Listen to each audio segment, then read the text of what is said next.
नमस्कार। ये आकाशवाणी शिमला है। अब आप प्रियंका ठाकुर से प्रादेशिक समाचार सुनिए।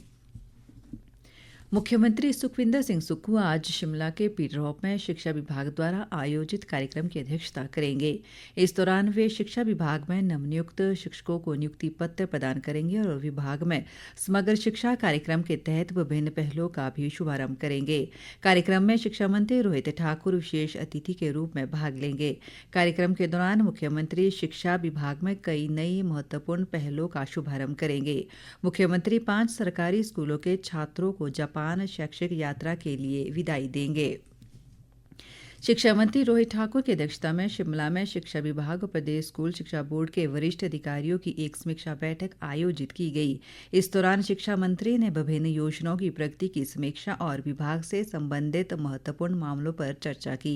रोहित ठाकुर ने कहा कि हाल ही में आई प्राकृतिक आपदा से करीब 510 शिक्षण संस्थान क्षतिग्रस्त हुए हैं, जिनके लिए बजट प्रावधान किया जा रहा है।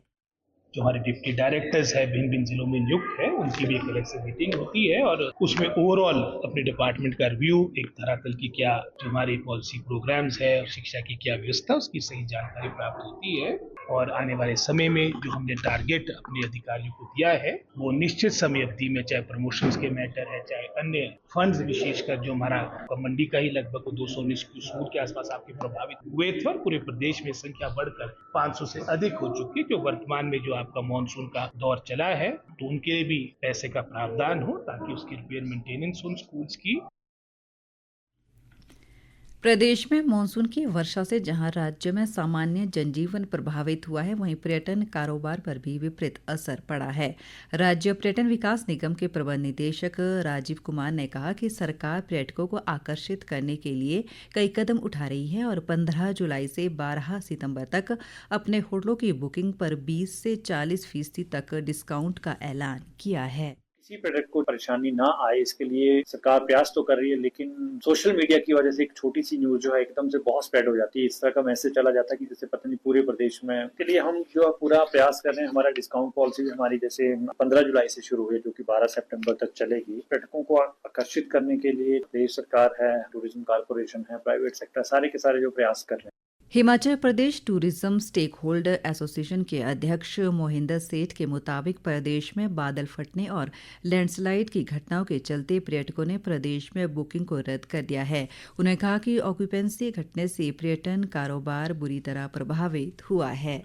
जहाँ तक ये एक्चुअली शिमला का जो सर्किट है दैट इज क्वाइट सेफ, मगर लोग डर जाते हैं। जैसे अब मनाली की तरफ कुल्लू की अगर हम बात करें तो वहाँ बहुत सारा जो है लैंडस्लाइड्स वगैरह हो रही हैं। अब उसकी जो एक पिक्चर चली जाती है टूरिस्ट को, इसलिए जो है बिजनेस कम होता है and these days occupancy hardly 5 to 10%। Even weekend में भी कोई 10-15% से ऊपर जो है ऑक्यूपेंसी नहीं रह रही है।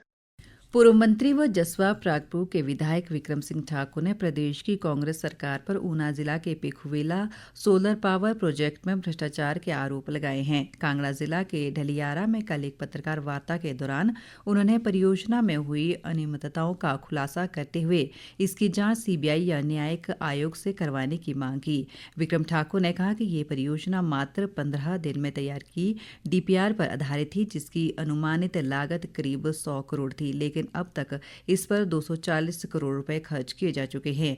उन्होंने आरोप लगाया कि सरकार ने परियोजना पूरी होने से पहले ही ठेकेदार को करीब 99% भुगतान कर दिया है, जबकि मौके पर निर्माण कार्यों की स्थिति बेहद खराब है।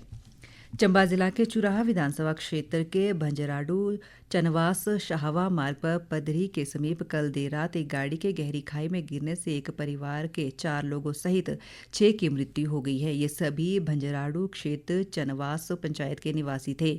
मुख्यमंत्री सुखविंदर सिंह सुक्खू और नेता प्रतिपक्ष जयराम ठाकुर ने इस दुर्घटना पर गहरा दुख व्यक्त करते हुए शोक संतप्त परिजनों से अपनी संवेदनाएं व्यक्त की हैं।